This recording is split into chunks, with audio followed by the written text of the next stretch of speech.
आज हम बात करने वाले ऐसे ना हो जो आपको भी जाने नहीं होंगे भुटिया नव के बारे में। फ्लाइंग डचमैन एक ऐसा जहाज जिसकी परछाई पानी में नहीं हवा में उलटी दिखाई देती है।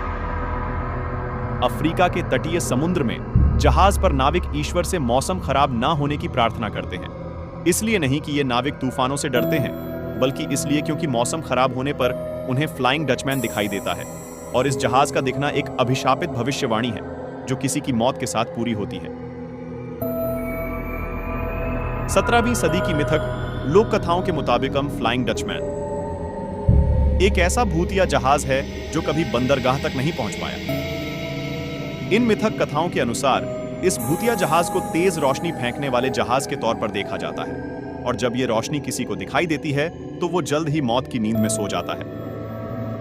उद्गम समय समय पर कई लेखकों ने अपनी किताबों में इस भूतिया जहाज का जिक्र किया है। सबसे पुराना मौजूदा संस्करण 1790 में जॉन मैकडोनाल्ड द्वारा लिखित किताब है, जिसमें वो लिखता है कि नाविकों ने बताया कि तूफानी मौसम में उन्होंने फ्लाइंग डचमैन को साक्षात देखा था।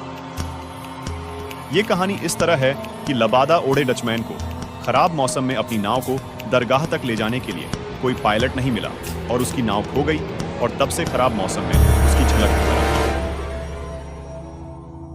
अगला संपादित संस्मरण 1795 में जॉर्ज बर्रिनगटन द्वारा लिखित न्यू साउथ वेल्स की एक यात्रा में मिलता है। मैंने कभी ऐसे अंधविश्वास पर यकीन नहीं किया, पर प्राप्त जानकारी के मुताबिक कुछ साल पहले एक डच मैन अपनी नाव समेत समुद्र में कहीं खो गया और उस नाव में से कोई जिंदा वापस नहीं बचा और जल्द ही उसके गम में उसकी पत्नी भी मर गई। और जहां यह हादसा हुआ वहां से गुजरती नावों के नाविकों का कहना है कि उन्होंने खराब मौसम में किसी को समुद्र में देखा। यह सच था या सिर्फ नाविकों की कल्पना, ये नहीं पता, लेकिन यह खबर जंगल में आग की तरह फैल गई और अब जो भी नाविक वहां से गुजरते वे कहते कि रात में या कोहरे में उन्होंने किसी को देखा है जिसकी एक झलक दिखते ही वो अगले पल गायब हो जाता है। साक्षात्कार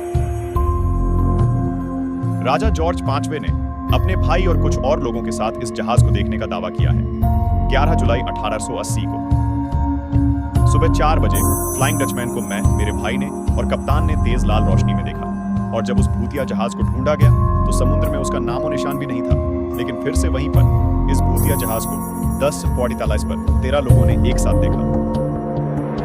गम मिराज एक जहाज पर कुछ नाविकों ने कोहरे में कुछ दूरी पर आसमान में एक समुद्री जहाज की उल्टी परछाई देखी, जिसे देखकर वो डर गए और उनमें से एक बोला कि ये भूतिया जहाज एक अपशगुन है और अब उनमें से कोई भी बंदरगाह तक नहीं पहुंच पाएगा। लेकिन उनका कप्तान, जो